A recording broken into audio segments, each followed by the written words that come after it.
Olá, bem-vindo mais uma vez ao Devocional Torre Forte. Que a paz do Senhor Jesus esteja com você neste dia. Nós, da Igreja Batista Torre Forte, ficamos muito felizes nesses momentos de devocional, que são momentos que nós tiramos para fazer orações a Deus, para ler a palavra, para refletir e para aprendermos desse conhecimento tão importante que o Senhor deixou para a nossa vida. Eu fico muito feliz por você estar aí. Agradeço imensamente esse tempo que você disponibiliza para que juntos possamos buscar essa compreensão, essa sabedoria que vem do alto. Vamos orar para começar o nosso estudo de hoje? Senhor, muito obrigada por esse dia, obrigada pela oportunidade que temos hoje de ler a Tua Palavra, obrigada pelas pessoas que acompanham conosco esse estudo. Meu Deus, dê a cada uma delas o entendimento que o Senhor tem, ó Pai, a nos passar através da Tua Palavra, através do livro que vamos ler hoje, através do capítulo que vamos estudar hoje. Abre a nossa mente ao entendimento, coloca o nosso coração apto a receber aquilo que o Senhor tem para nós. Nós oramos e agradecemos em nome de Jesus. Amém. Vamos começar então? Até o episódio passado, o pastor Estevão estudou o capítulo 12 do livro de Provérbios, e hoje nós vamos dar continuidade no capítulo 13.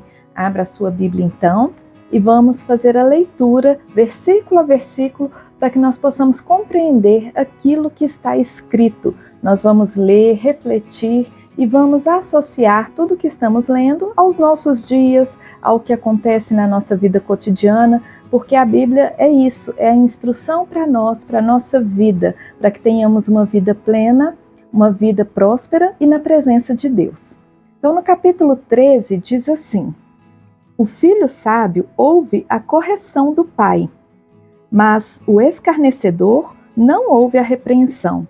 Isso é muito comum de se ver. Olha só, Salomão escreveu isso quanto tempo atrás, muito antes de Cristo, e ainda nos dias de hoje que nós vemos são filhos rebeldes, que desprezam o conhecimento dos pais, que desprezam a orientação, os ensinamentos dos seus pais, das pessoas mais velhas. E aqui diz que o filho sábio ouve a correção do pai, porque entende que o pai tem mais experiência, o pai tem sabedoria, e a própria Bíblia nos instrui lá nos mandamentos que estão escritos no livro de Êxodo. A própria Bíblia nos instrui a sermos obedientes e honrarmos pai e mãe. É o primeiro mandamento com promessa, para que te vá bem na terra. Aqueles que honram pai e mãe têm a chance de ter prosperidade, de viver bem nessa terra. O contrário não, porque Deus se entristece muito com aqueles que desprezam seus pais. Por isso que diz, o escarnecedor não ouve a repreensão. Quem é o escarnecedor? É aquele que debocha, é aquele que faz pouco caso. Então, quem faz pouco caso do conhecimento dos seus pais, este está em pecado, este não tem a prosperidade de Deus, não tem o favor de Deus. E no versículo 2, do fruto da boca cada um comerá o bem, mas a alma dos prevaricadores comerá a violência. Aqui no livro de Provérbios nós vemos muitos versículos que falam sobre a boca, aquilo que sai da nossa boca. Existe um versículo que diz que a boca fala daquilo que o coração está cheio. Se o nosso coração tem muita amargura, tem muito ódio, tem muita ira, isso sai através da boca. As pessoas falam daquilo que há dentro delas. Nós devemos ter muito cuidado com as nossas palavras. Aquilo que sai da nossa boca vai diretamente para o mundo espiritual. Deus está ouvindo tudo que sai da nossa boca. E aqui diz que do fruto da boca, cada um comerá o bem. Ou seja, para comer o bem, né, para se alimentar, fartar a sua alma, o seu espírito de bem, é preciso que a sua boca diga coisas boas e não coisas que amaldiçoam. E o contrário, a alma dos prevaricadores comerá violência. A alma é aquilo que nós sentimos, que se reflete no que nós sentimos, aquilo que sai do nosso coração.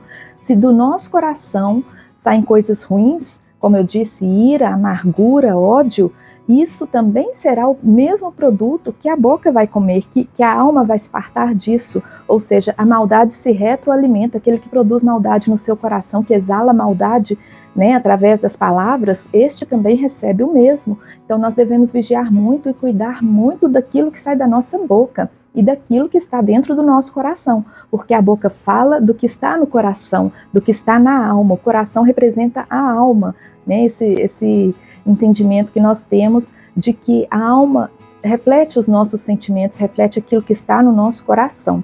Então vamos ter cuidado com o que sai da nossa boca. É muito melhor falar palavras de bênçãos, palavras que abençoam, palavras que fazem o bem, que trazem o bem, que falam de coisas boas, do que o contrário. E no versículo 3, o que guarda a sua boca conserva a sua alma, mas o que muito abre os lábios tem perturbação. Mais uma vez, a Bíblia nos instrui sobre aquilo que sai da nossa boca. Aqueles que falam, que conservam a sua boca, que conservam aquilo que sai da boca, né, que reflete aquilo que está na alma, aquilo que está no coração, estes sim conservam a sua alma. Mas aqueles que falam muito têm perturbação. Tem muitos ditados populares aí que falam sobre o excesso de palavras, né? Nós devemos cuidar para não pecar pelo excesso, porque quem fala demais acaba se expondo demais, acaba falando além do que precisa, fala coisas que ofendem, coisas que machucam, e a palavra, uma vez lançada, ela não tem volta. É muito difícil corrigir aquilo que já foi lançado através de uma palavra. Então nós devemos cuidar para não pecar pelo excesso de palavras. É muito melhor ter o controle e não permitir que esse excesso de palavras prejudique a nossa alma. Porque diz aqui, o que guarda a sua boca conserva a sua alma. Muito importante isso, de nós cuidarmos daquilo que sai da nossa boca. E no versículo 4, a alma do preguiçoso deseja e coisa nenhuma alcança, mas a alma dos diligentes engorda. O preguiçoso é um problema muito grande, porque ele não consegue produzir nada, e sem produzir ele não vai alcançar. A Bíblia também nos fala da importância do trabalho. Várias passagens, vários versículos vão falar sobre a importância de se produzir, não só aqui, né, neste mundo, mas produzir também para o reino de Deus, trabalhar para o reino de Deus, pregar a palavra de Deus, falar do bem, falar do amor de Jesus. Nós devemos estar sempre em atividade. O preguiçoso, por sua vez, vai até desejar, mas não vai alcançar coisa alguma, porque não está produzindo. Mas a alma dos diligentes engorda. Quem são os diligentes? São os obedientes, são aqueles que estão se submetendo aos chamados, né, aos mandamentos. Os diligentes obedecem. E qual que é a instrução de Deus para nós? Trabalhar, estar em atividade, fazer aquilo que nós podemos fazer, que está ao nosso alcance fazer, para ter o nosso sustento, mas não só neste mundo, também na vida espiritual, produzir no reino de Deus. E a alma dos que são diligentes engordam. Engordam em que sentido? Vão ficar obesas? Não, elas se fartam de alegria, se fartam de prazer, se fartam de contentamento, de prosperidade, das bênçãos de Deus, porque aquele que se esforça e trabalha, Deus abençoa. E no versículo 5, o justo aborrece a palavra de mentira, mas o ímpio é abominável e se confunde. Mais uma vez, nós temos aqui sobre a palavra, uma instrução sobre a palavra. O justo aborrece a palavra de mentira. A pessoa que é justa abomina a mentira, não aceita mentira. E o certo é isso, a mentira é a principal arma do inimigo da nossa alma, né? A mentira é aquilo que o homem tem de mais podre, porque é aquilo que denigre não só a própria imagem, mas a imagem dos outros. Então, o justo aborrece a palavra da mentira, e o ímpio é abominável e se confunde. Quem é o ímpio? Aquele que é impiedoso, que age com impiedade, com maldade, com perversidade. E para o ímpio é só confusão, porque ele mente o tempo todo. A pessoa que muito mente cai na própria mentira, se enrola na própria mentira. Essa pessoa, esse tipo de pessoa não prospera. Então nós devemos mais uma vez ter muito cuidado com a palavra e fugir da mentira. Nós temos também essa instrução de que o diabo é o pai da mentira. E é verdade, porque ele vive na base da mentira. Mas Jesus é a palavra da verdade, traz a palavra da verdade. Então nós andamos pautados pela verdade e nós devemos fugir dos que proferem mentiras. Versículo 6.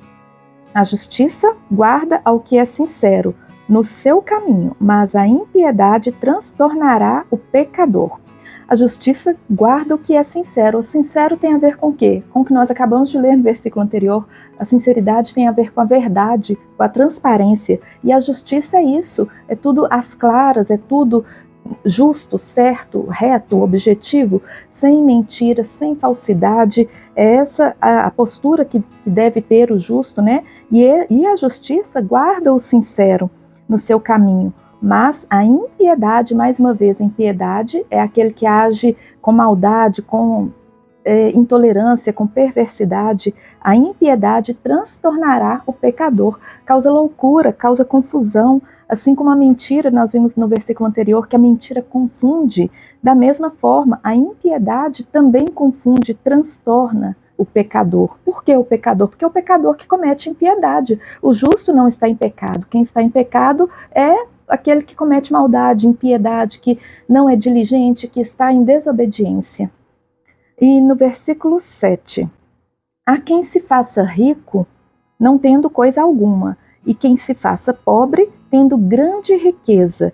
Ora, como assim, né? Parece uma contradição. Há quem se faça rico não tendo coisa nenhuma. Por quê?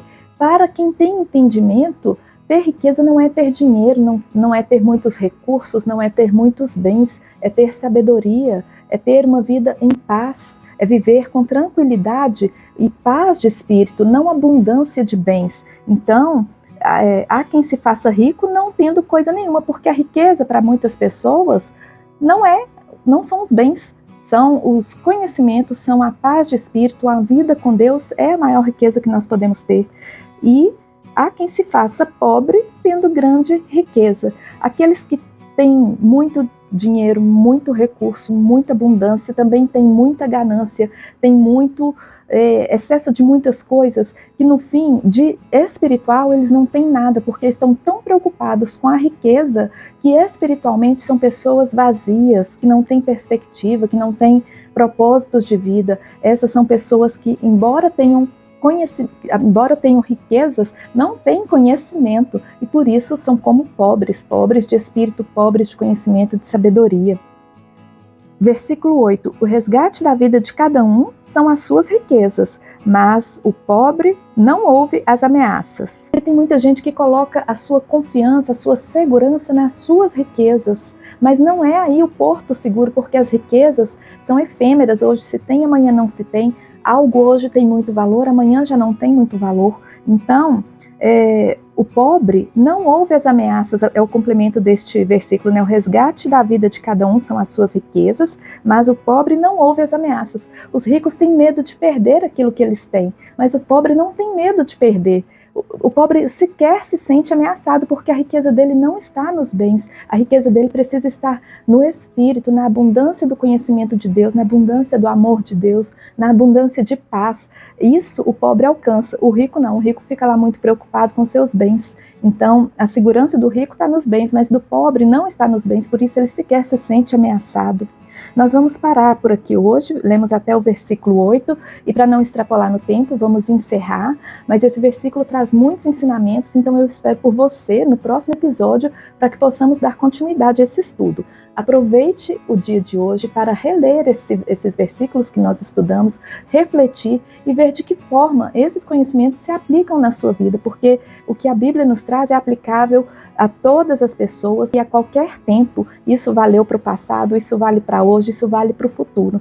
Então eu te convido a ler mais uma vez e a estar aqui de novo no próximo episódio para que possamos dar sequência a esse estudo. Obrigado por estar aqui conosco. Se você gostou, deixe o seu joinha, compartilhe com alguém e eu espero por você no próximo episódio então. Até breve, que Deus te abençoe.